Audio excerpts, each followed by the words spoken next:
প্রকৃতির চোখ জুড়ানো ঐশ্বর্য আর জীবনধারার বর্ণিল বৈচিত্র্য দুটোই যদি এক জায়গায় মেলে, সে জায়গায় ঘুরতে আসার লোভটা কি সামলানো যায় না বলেই তো আমি এখন হবিগঞ্জের চুনারু ঘাটে।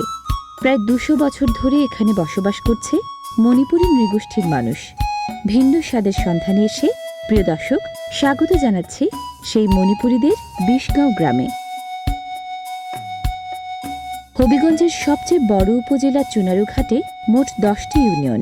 আহমেদাবাদ ইউনিয়নে গোটা 20 গ্রামের পুরোটা জুড়েই একসময় ছিল মণিপুরীদের ঘরবসত। 20টা গ্রামের জন্যই ওরা বলতো 20 গাঁও।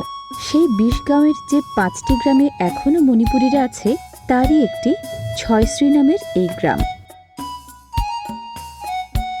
পুরো গ্রামটাই বিষ্ণুপ্রিয়া মণিপুরীদের। বিষ্ণুপ্রিয়া মানে বিষ্ণুপুরের বাসিন্দা। এদের পূর্বপুরুষেরা ভারতের মণিপুর রাজ্যের রাজধানী বিষ্ণুপুর থেকে এসেছে, তো পরিচিতি তাই বিষ্ণুপ্রিয়া মণিপুরী।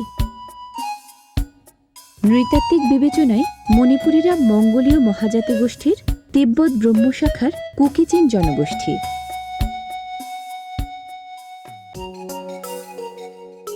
প্রিয় দর্শক, আমি এখন মণিমাসির বাড়িতে। শাশুড়ি আর বউ মিলে রান্না করবে মজার এক মণিপুরি খাবার। নামটা একটু কঠিন, শাকল খৈর খার। চলুন তাহলে শুরু করি রান্না। রান্না শুরুর আগে রাঁধুনিদের সাথে আপনাদের একটু পরিচয় করিয়ে দিই। উনি হচ্ছেন শাশুড়ি মণি সিনহা, আর উনি তার ছেলের বউ নিন্দিয়া সিনহা। শাকল খৈর খার রাঁধতে লাগে হলুদ ও মরিচ গুঁড়া, লবণ ও তেল, মাসকলাইয়ের ডাল, মাসকলাই গাছ পোড়ানো ছাই, আতপ চাল, আদা পাতা, পেঁয়াজ পাতা ও লেবু পাতা, বাঁশের কোড় আর গরম পানি। বাঁশের কোড়কে মণিপুরীরা বলে উসেই। যেভাবে আমরা আলু কাটি সেভাবেই উসেই কাটছেন শাশুড়ি মণি সিনহা। বসে না থেকে মাসকলাই ডালগুলো ধুয়ে নিচ্ছেন পুত্রবধূ নিন্দিয়া।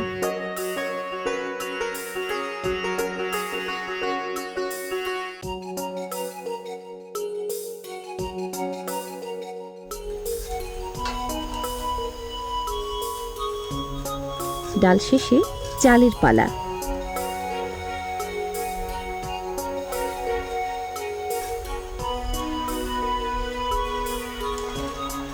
ওদিকে রান্না বান্না আগে জানতেন নাকি শাশুড়ির কাছ থেকে শিখছেন?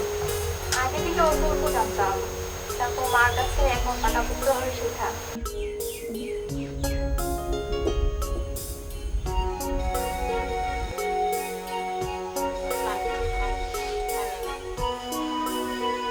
চুলার কড়াইয়ে পরিমাণ মতো গরম পানি দিয়ে প্রথমে ঢালতে হয় মাসকলাইয়ের ডাল।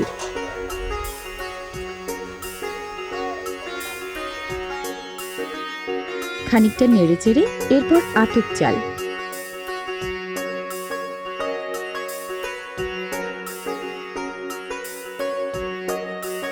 বাসন মাজতে আর মাছ করতে ছাই লাগে জানি, কিন্তু খাবার রান্নায় ছাইয়ের ব্যবহার এই প্রথম দেখছি।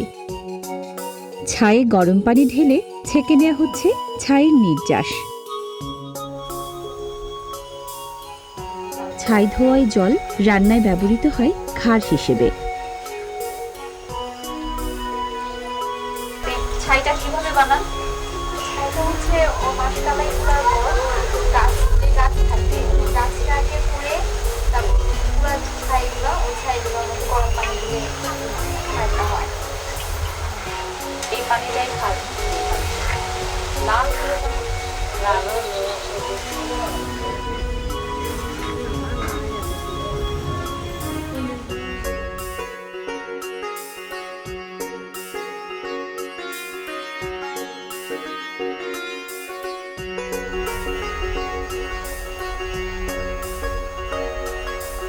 চাল আর ডালের মিশ্রণে বলক উঠলে ঢেলে দিতে হয় ছাইয়ের নির্যাস।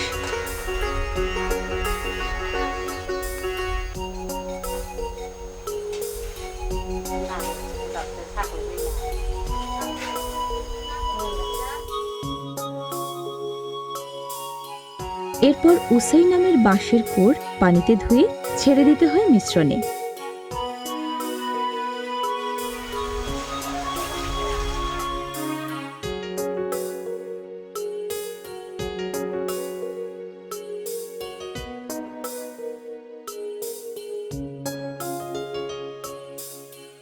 এবার প্রথমে লবণ, পরে হলুদ ও শুকনো মরিচের গুঁড়া।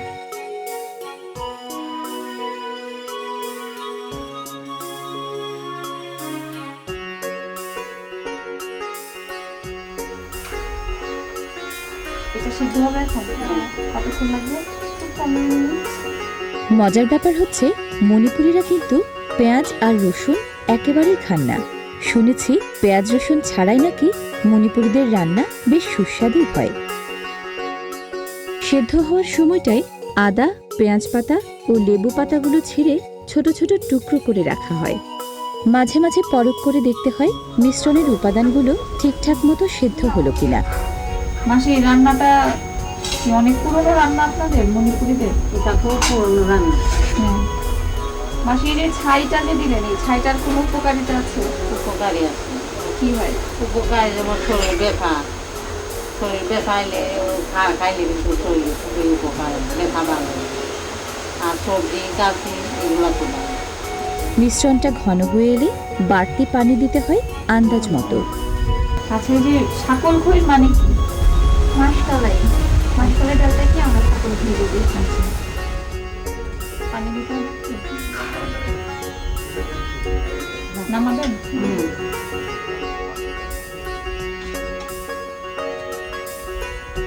চুলা থেকে নামানো হয়েছে কড়াই। বোধহয় হয়ে গেছে মাসকলাইয়ের তরকারি।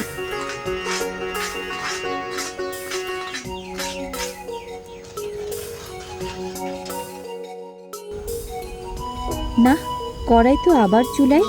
রান্না আসলে এখনো বাকি।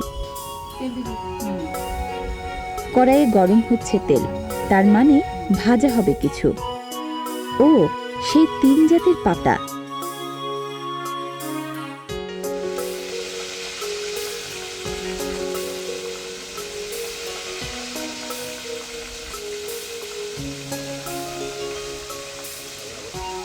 এগুলো ফালি করে কাটা পেঁয়াজ পাতা।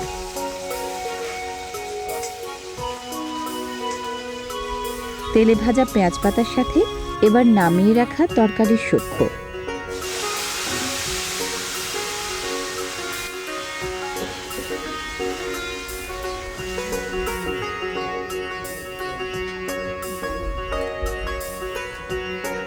সূক্ষ্ম চাই আদা পাতা আর লেবু পাতার সাথেও।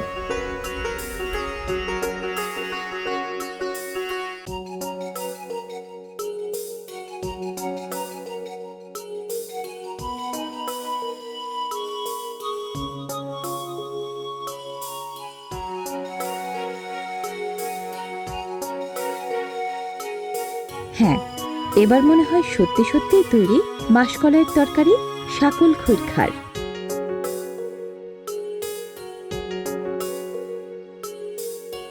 না জানি কেমন হবে খেতে। রান্না শেষ মাসি? হ্যাঁ, আমার খেতে দিবেন না? দিব না। দেন তাহলে।